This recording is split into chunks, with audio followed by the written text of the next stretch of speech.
अभी हम लोग बीएसए में चैप्टर 5 डॉक्यूमेंट्री एविडेंस के टॉपिक को डिस्कस कर रहे थे, जिसमें हम लोग लास्ट टॉपिक प्रिजम्पशंस को पढ़ रहे थे और उसको हम लोग ने पूरी तरीके से कंप्लीट कर लिया था।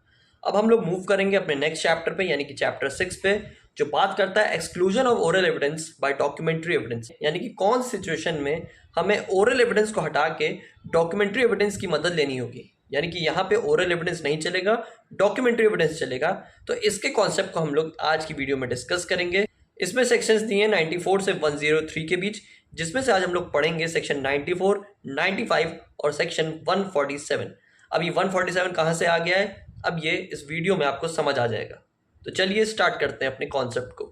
तो आज का हमारा टॉपिक है exclusion of oral evidence bye documentary evidence, यानी कि ऐसे एविडेंस जहां हमें ओरल एविडेंस देने की ज़रूरत नहीं है, या हम चाह के भी नहीं दे सकते, यानी कि वो काम हमारा पेपर्स यानी कि रिटन फॉर्मेट में ही होगा। तो उन रिटन फॉर्मेट को हम डॉक्यूमेंट्री एविडेंस बोलते हैं, जो हम लोग पहले पढ़ के आ चुके हैं। इस वीडियो में हम लोग आज डिस्कस करेंगे सेक्शन 94, 95, सेक्शन 147 को।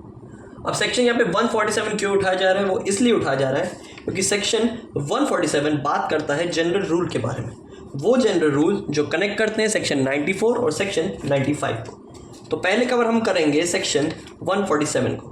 क्या बताना चाह रहा है सेक्शन 147?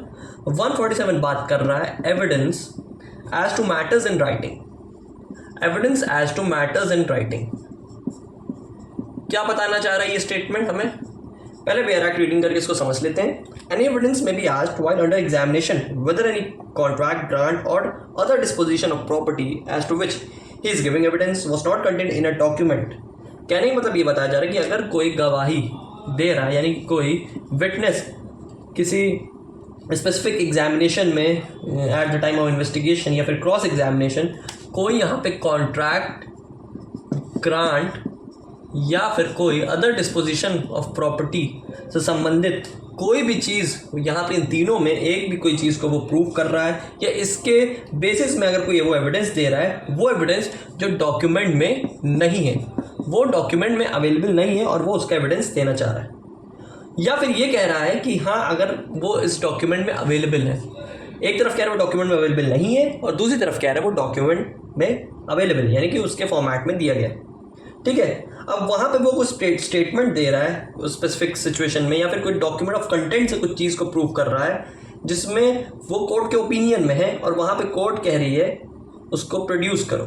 ठीक है, मान लीजिए कॉन्ट्रैक्ट, ग्रांट, डिस्पोजिशन से रिलेटेड कोई भी डॉक्यूमेंट है, उसको यहाँ पे कोर्ट कह रही है कि यहाँ पे प्रोड्यूस किया जाए उसे। ठीक है, लेकिन जो एडवर्स पार्टी है, एडवर्स पार्टी मीन्स इसकी अपोजिट पार्टी जो है, जो इसका अगेंस्ट कर रही है इन स्पेसिफिक सिचुएशन में, तो एडवर्स पार्टी यहाँ पे उस एविडेंस को ऑब्जेक्ट कर सकती है कि यहाँ पे जब तक उस डॉक्यूमेंट को हम प्रोड्यूस नहीं करेंगे या उससे रिलेटेड अगर हम कोई फैक्ट्स यहाँ पे नहीं प्रूव करेंगे, तब तक यहाँ पे कोई डॉक्यूमेंट प्रूव नहीं किया जाएगा।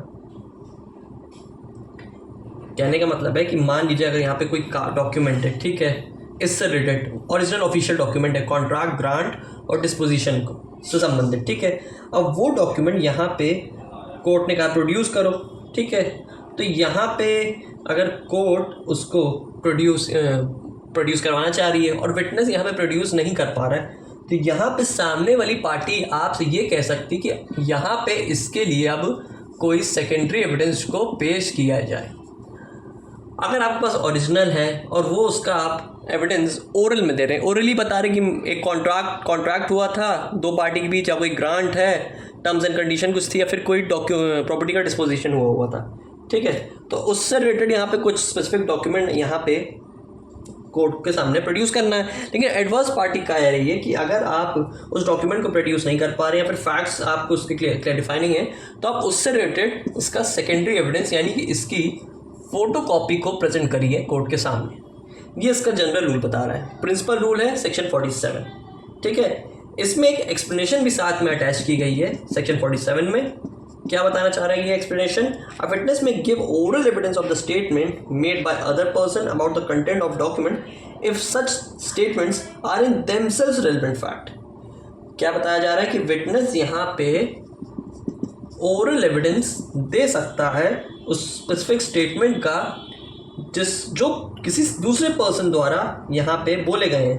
यानी कि उस किसी सेकंड पर्सन ने इसका ओरल एविडेंस के थ्रू स्टेटमेंट दिया है कोई डॉक्यूमेंट का, या फिर उसमें कंटेंट्स में कोई जो बातें लिखी दी हैं, तो यहाँ पे हम उस एविडेंस को, तो यहाँ पे हम उस स्टेटमेंट को एज अ ओरल एविडेंस के फॉर्मेट में ले सकते हैं अगर वो जो फैक्ट्स हैं या फिर जो उसमें जो दिए गए स्टेटमेंट हैं वो खुद में ही एक रेलिवेंट फैक्ट बना रहे हैं।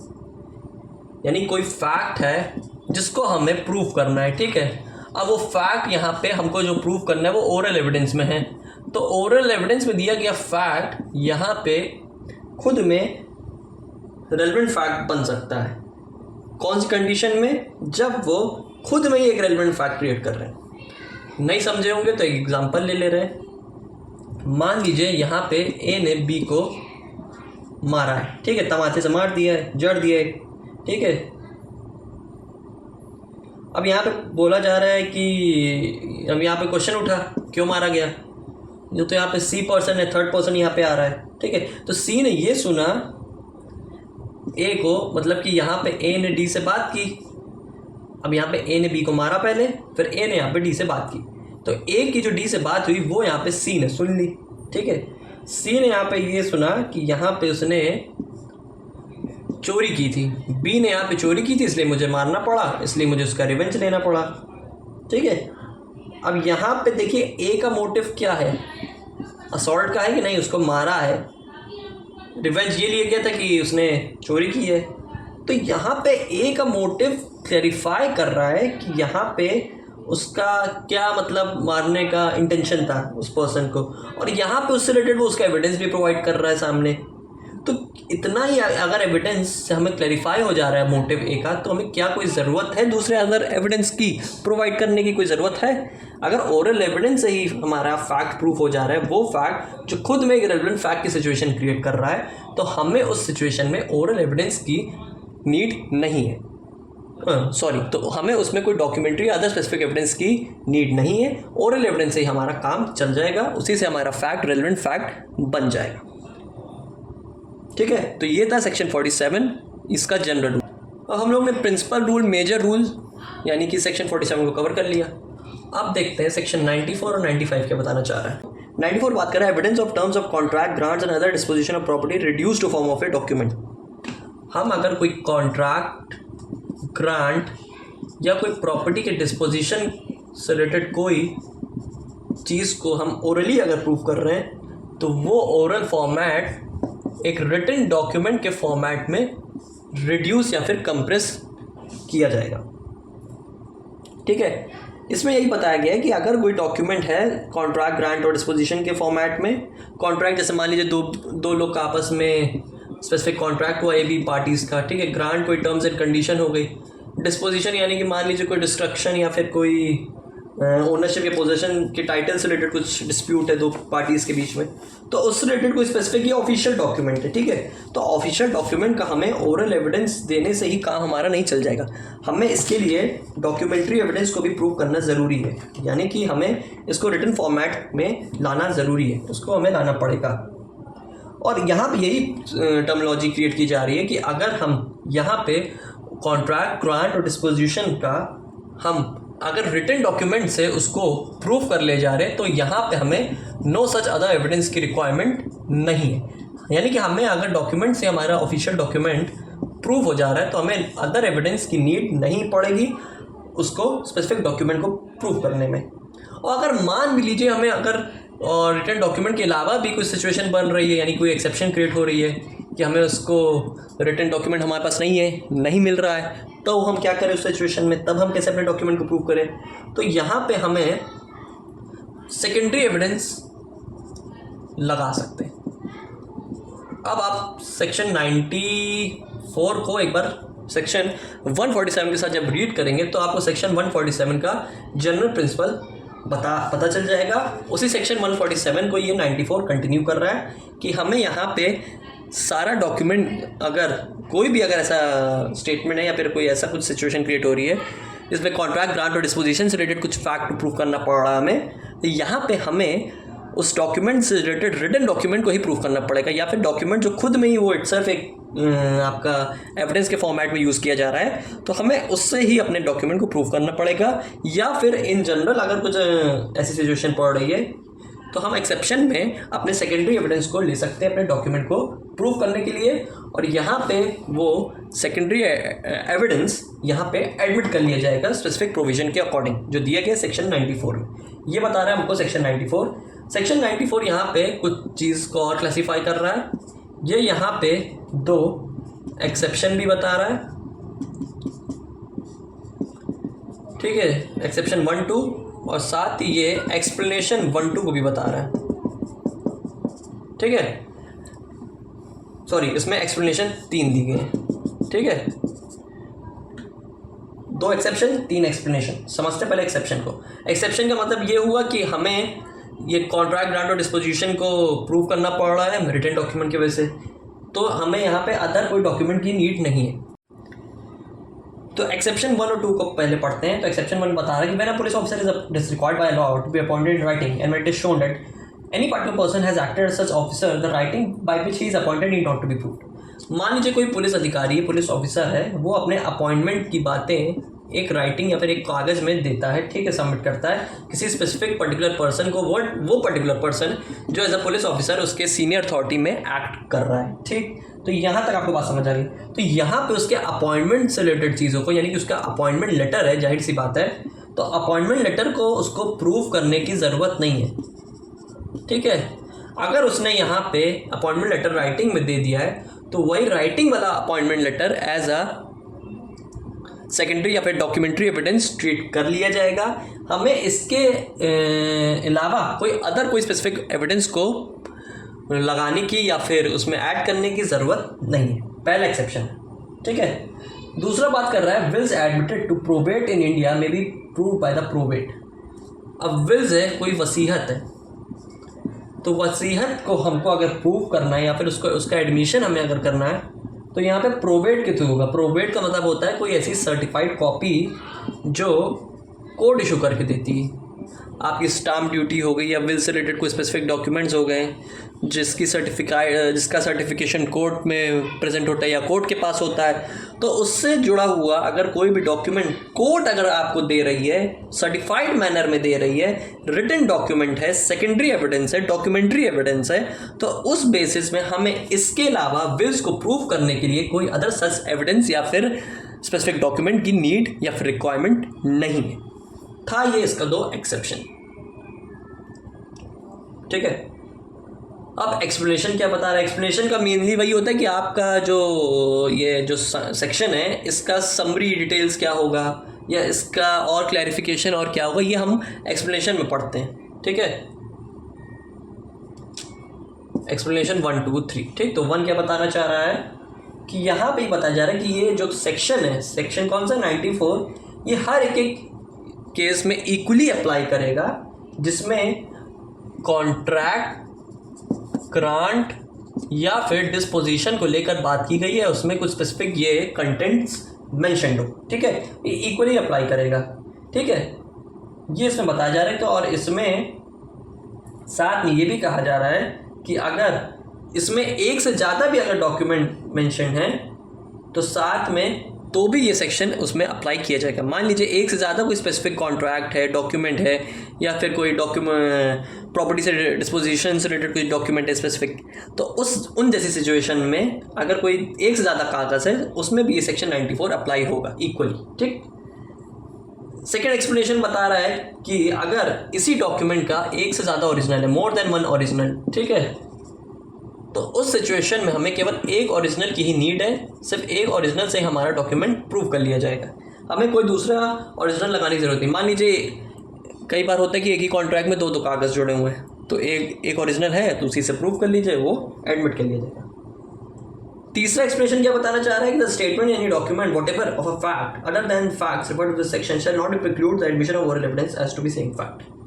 इससे बताया जा रहा है कि अगर स्पेसिफिक स्टेटमेंट में जो भी हम लोग पढ़ के हैं सेक्शन 94 में, इसमें अगर कोई फैक्ट को हमें प्रूव करना है तो वो तो इसी के थ्रू होगा सेक्शन 94 को, लेकिन इसके अलावा जो है कोई स्पेसिफिक फैक्ट है उसमें ही सेक्शन नहीं लगेगा,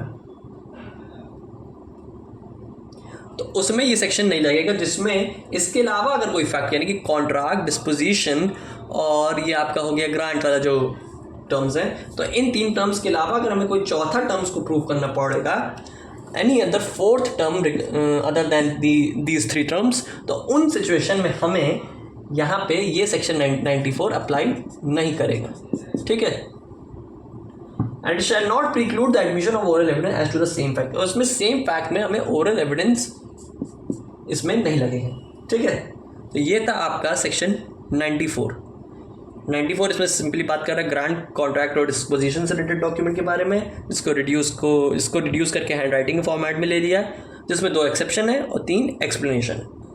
क्या बताना चाह रहा है सेक्शन 94? ये 94 95 से करेक्ट हुआ सेक्शन है, ठीक है, इसलिए इसको तीनों को साथ में पढ़ रहे हैं हम लोग। सेक्शन 95 बात करता है exclusion of evidence of oral agreement.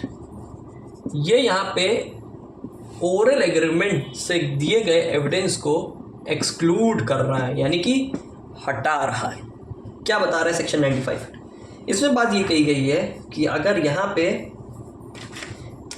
वही सिंपली बता रहा है कि कोई यहाँ पे contract, grant, disposition of property, ठीक है, उससे जुड़ी भी कोई चीज़ें हैं या फिर कोई ऐसे स्टेटमेंट है जो डॉक्यूमेंट के फॉर्म में रिड्यूस कर लिए गए, तो उसमें तो भैया सीधी तरीके से सेक्शन 94 ही अप्लाई होगा, ठीक है, ठीक है। इसके अलावा कोई अदर एविडेंस या कोई अदर एग्रीमेंट या फिर कोई अदर स्पेसिफिक स्टेटमेंट नहीं किए जाएंगे एडमिट, ठीक है, पार्टीज़ के बिटवीन में। जैसे कोई स्पेसिफिक सिचुएशन में है कि मान लो चलो ये नहीं तो ये लगा लो, ये नहीं तो वो लगा लो, तो ऐसा कोई सिचुएशन सेक्शन 95 नहीं अलाउ कर रहा है। एक तरीके से ओरल एग्रीमेंट को एक्सक्लूड कर रहा है, ओरल एग्रीमेंट के दिए गए एविडेंसेस को ये एक्सक्लूड कर रहा है। लेकिन इसमें ये आखिरी में थक हार के ये 6 एक्सेप्शंस डाल रहा है, ये 6 एक्सेप्शंस को डाल रहा है हमारा सेक्शन 95, ठीक है। ये 6 एक्सेप्शंस ऐसे डाल रहा है सेक्शन 95, जिसमें हम अपने ओरल डॉक्यूमेंट में, जिसको हम लोग रिड्यूस करके राइटिंग में लाके अपने contract, disposition of property, grant को प्रूव कर रहे हैं, इसमें कुछ मॉडिफिकेशन, चेंजेस, ऑल्टरेशन हम कर सकते हैं अगर ऐसी 6 कंडीशन या फिर 6 एक्सेप्शंस क्रिएट हो रहे हैं। इस 6 कंडीशन या 6 एक्सेप्शंस को हम लोग प्रोविजन के फॉर्मेट में पढ़ेंगे एक करके, ठीक है। पहले बेसिक से ये जनरल रूल जान लेते हैं कि जो हमारा इंडियन एविडेंस एक्ट था, यानी कि पुराना हमारा एविडेंस लॉ, उसमें केवल 3 प्रोवाइजो यानी कि 3 कंडीशन हुआ करते थे, ठीक है। अब यहाँ पे 6 कर दिए हैं और बढ़ा दिए हैं, ठीक है। तो बस इतनी सी जानकारी थी इसमें कि पहले इसमें 3 हुआ करते थे प्रोवाइजो 1 2 3, अब इसमें अब डाल दिए 1 2 6 करके अपने न्यू एविडेंस लॉ BSA में। तो देखते हैं पहला कंडीशन क्या बताई जा रही है इसमें। पहला कंडीशन यहाँ पे ये कह रहा है कि कोई इनवैलिडेटिंग फैक्ट्स है जिसको हम लोग ओरल एग्रीमेंट में या फिर ओरल एविडेंस इनका हम लोग दे सकते हैं, ठीक है। यानी कि मान लीजिए कोई हमारे डॉक्यूमेंट, कॉन्ट्रैक्ट, ग्रांट में कोई फ्रॉड हुआ है किसी पार्टी द्वारा, 1 पर्सन द्वारा, कुछ फैक्ट्स का मिसरिप्रेजेंटेशन हुआ है, तो इन सब सिचुएशन को हम लोग को प्रूव करने के लिए हम अदर एविडेंस का अलाउ कर सकते हैं। तो यहाँ पे हम ओरल एविडेंस या फिर ओरल एग्रीमेंट को कर सकते हैं, क्योंकि ऐसा एग्रीमेंट तो हमारा जो फैक्ट्स को वैलिडेट नहीं कर रहा, तो जाहिर सी बात है लॉ के अकॉर्डिंग एनफोर्सेबल भी नहीं है, उसकी एडमिसिबिलिटी भी नहीं बनेगी, ठीक है। तो अगर अब आप भी पढ़ के आए कि फ्रॉड, मिसप्रेजेंटेशन, अनड्यू इन्फ्लुएंस, ये हम लोग इंडियन कॉन्ट्रैक्ट एक्ट में पढ़े हैं, आई थिंक तो सेक्शन 10, ठीक है। तो वहाँ पे हम लोग ये पढ़ के आए थे, ठीक है। तो अगर कोई डॉक्यूमेंट में फ्रॉड होता है तो क्या वो डॉक्यूमेंट प्रूव कर लिया जाता है? क्या वो डॉक्यूमेंट अलाउड होता है? जाहिर सी बात है ना, नहीं होगा। तो जब नहीं होगा तो उसमें ओरल एग्रीमेंट या फिर ओरल एविडेंस हम लोग डालेंगे। मान लीजिए मिसरिप्रेजेंटेशन के एग्जांपल लेते हैं, जैसे 2 पार्टी है A B, ठीक है। अब A यहाँ पे माइंस चलाता है या फिर कोई भी कोल फैक्ट्री है, कोई भी चलाता है, उसका ये ओनर है, ठीक है। अब यहाँ पे B को यहाँ पे लाता है कि तुम्हें यहाँ पे काम करना होगा, ठीक है, माइनिंग का वर्क करना होगा, ठीक है। अब यहाँ पे बाद में पता चला B को तो कुछ नॉलेज ही नहीं है, B तो लेबर है, तो यहाँ पे A के साथ हो गया ना मिसरिप्रेजेंटेशन। कॉन्ट्रैक्ट किस बेसिस पे बना था? काम करोगे, स्पेसिफिक नॉलेज है या स्किल है? पता चला स्किल ही नहीं है, हो गया मिस रिप्रेजेंटेशन ऑफ फैक्ट। दूसरी कंडीशन बता रही है separate oral agreement matters on which document is silent. अगर कोई ऐसा स्पेसिफिक डॉक्यूमेंट प्रूव किया गया है कॉन्ट्रैक्ट, ग्रांट और डिस्पोजिशन के केस में जिसमें हमारा कागज ही नहीं है, डॉक्यूमेंट हमारा साइलेंट है, चुपचाप कोने में शांति से बैठा हुआ है, ठीक है, या फिर वो डॉक्यूमेंट उस ओरल एग्रीमेंट से इनकंसिस्टेंट है ही नहीं, ठीक है। मान लीजिए इनकंसिस्टेंट कैसे हुआ, ए बी का कुछ कॉन्ट्रैक्ट हुआ कि ए को बी को 10 लाख रुपए देने थे, ठीक है। तो यहाँ पे रिटर्न ऑफ कॉन्ट्रैक्ट ये हुआ था कि चलो कैश में पैसा दे देगा ए बी को, बाद में इसने चेंजेस कर दिए कि हमें पास कैश नहीं, चेक से ले लो। कॉन्ट्रैक्ट के ऑपोजिट चला गया, इनकंसिस्टेंट हुआ, ठीक है।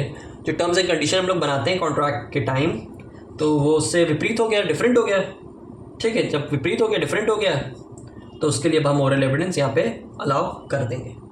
देखते हैं तीसरी कंडीशन क्या बतानी चाह रही है, बताया जा रहा है कि if any contract condition is precedent then oral evidence is allowed. कोई ऐसी स्पेसिफिक कंडीशन थी जो पहले से बनी बनाई थी, ठीक है, जो एक एप्रोप्रिएट मैनर में चलाई जा रही है, ठीक है, बहुत बेसिक सी है। एग्जाम्पल क्या बताया जा रहा है कि अब कॉन्ट्रैक्ट कंडीशन प्रेसिडेंट है। एग्जाम्पल लेते हैं, ए को घर रेनोवेट करवाना था, बी ने कहा था घर खाली करो तो होगा। तो यहाँ पे ए ने यहाँ पे क्या डिसाइड कर लिया कि ए ने पहले यहाँ पे कॉन्ट्रैक्ट किया, ठीक है, रिटन कॉन्ट्रैक्ट हुआ यहाँ पे पहले, ठीक है, कि ए को अपना घर रेनोवेट करवाना था, तो बी को उसने हायर किया, ठीक है, घर बनवाने के लिए।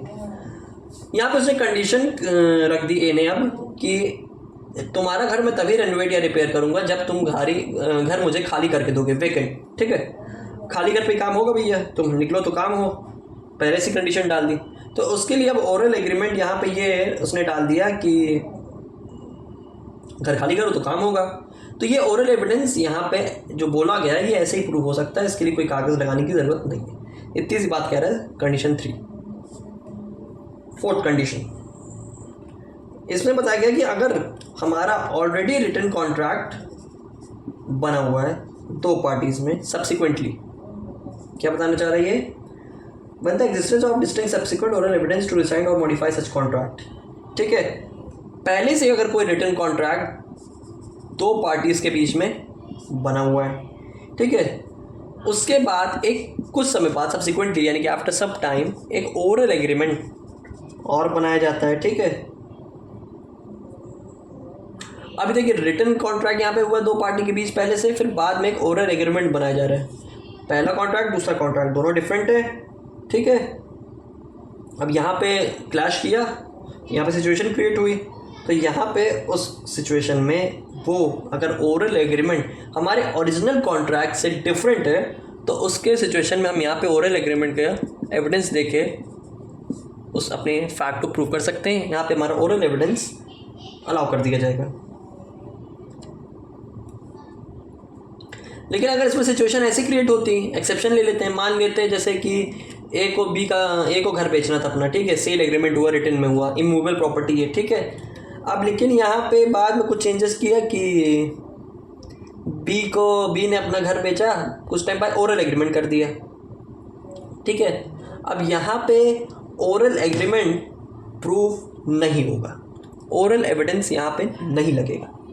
मान लो ए को तुम्हें घर बेचना है, तो मुंह से बोल दे रहे हो इतने में बेचूंगा ले लो, ओरल एग्रीमेंट कर रहे हो, होगा नहीं होगा, क्योंकि हमारा टीपीए ट्रांसफर प्रॉपर्टी एक्ट कहता है कि इमूवेबल प्रॉपर्टी में sale must be in writing. Written agreement तभी तो बनाया जाता है मकान के लिए। अगर ऐसे ही सब मुंह जबानी बोल के कहते कि ये लो मेरा घर ले लो, हाँ ये तुम ले लो, तो फिर ऐसे तो होता रह गया, चल गया ओनरशिप का खेल, ठीक है।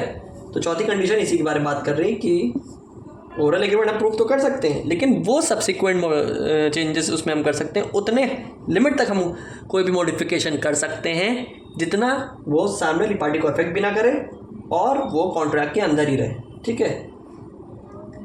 देखते हैं कंडीशन 5 बता जा रही है किसी यूसेजेस और कस्टम को लेके यहाँ पे बात की जा रही है कि अगर कोई कॉन्ट्रैक्ट में ए और बी में कॉन्ट्रैक्ट हुआ है जिसमें स्पेसिफिक कस्टम पहले से ही ऐड किया गया है। अब बहुत बेसिक एग्जांपल लेते हैं, ए है बॉयफ्रेंड, बी है गर्लफ्रेंड। ए अपने प्रेम प्याली राज दुलारी जैसी महिला मित्री को लेके जाता है बर्गर खिलाने, ठीक है। अब आपको जनरली पता होगा मैकडी में या बर्गर कंपनी या कोई भी स्पेसिफिक फूड शॉप में प्री और पेमेंट पहले ज़रूरी है, यानी कि ऑर्डर दो, पैसा पहले एडवांस दो, फिर आपको खाने को मिलेगा, यानी कि पहला पैसा देन खाना, ठीक है। तो ये कस्टम एक पहले से प्री डिसाइडेड है, ठीक है। तो यहाँ पे ये कस्टम इनकंसिस्टेंट नहीं है। हम इसको ये नहीं कह सकते कि नहीं तो गलत है, नहीं गलत है, पहले से ही बताया हुआ है, ठीक है, कस्टम में है, रीति रिवाज में लिखा हुआ है, ठीक है। तो यहाँ पे कोई हम स्पेसिफिक एविडेंस को प्रूव करने के लिए ये नहीं कह सकते कि हाँ नहीं हम इसको प्रूव करेंगे, आप गलत कह रहे हैं, नहीं ऐसा हो ही नहीं, होगा ही नहीं। ओरल एविडेंस से आप यहाँ पे प्रूव कर लीजिए, ठीक है, लेकिन ये यहाँ पे इनकंसिस्टेंट हो गया ना। यहाँ कहाँ हम इसको ओरल एविडेंस से प्रूव कर लेंगे, क्योंकि पहले से ही कस्टम में डिसाइडेड है। तो ये सेक्शन 5 कंडीशन 5 बता रही है। लास्ट कंडीशन ऑफ सेक्शन 95 ये क्या बताई जा रही है, बता रहा है कि अगर कोई स्पेसिफिक ओरल एविडेंस दिया गया है जिसमें कोई लैंग्वेज का चेंजेस हुआ इस कॉन्ट्रैक्ट में किसी फैक्ट से जुड़े हुए, ठीक है, यानी कि oral can be given when language of content is related to existing facts, ठीक है। कोई ऐसा रिलेशन कुछ क्रिएट हो रहा है ओरल एविडेंस के सिचुएशन में जो हमारे लैंग्वेज को अफेक्ट कर रहा है, ठीक है।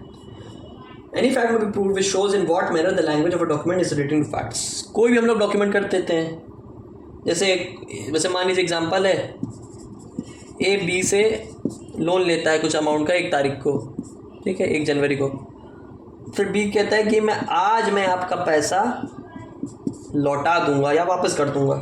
तो उस आज का मतलब हो गया, डेट बता दी, आज की डेट उसने बता दी ना बी ने, वही तो बोलना है दैट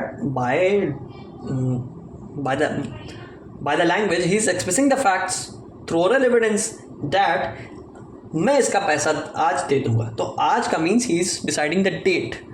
तो इन टर्म्स ऑफ कॉन्ट्रैक्ट अगर यहाँ पे वो ओरली किसी लैंग्वेज को रिलेट कर रहा है कुछ एग्जिस्टिंग फैक्ट से, तो वहाँ पे हम उस फैक्ट को प्रूव करने के लिए ओरल एविडेंस को अलाउ कर सकते हैं। तो ये था हमारा सेक्शन 95 का कॉन्सेप्ट। आई होप आपको ये 3 सेक्शंस चैप्टर 6 के अच्छे से समझ आए होंगे। तो मिलते हैं इसी चैप्टर में नेक्स्ट वीडियो के साथ।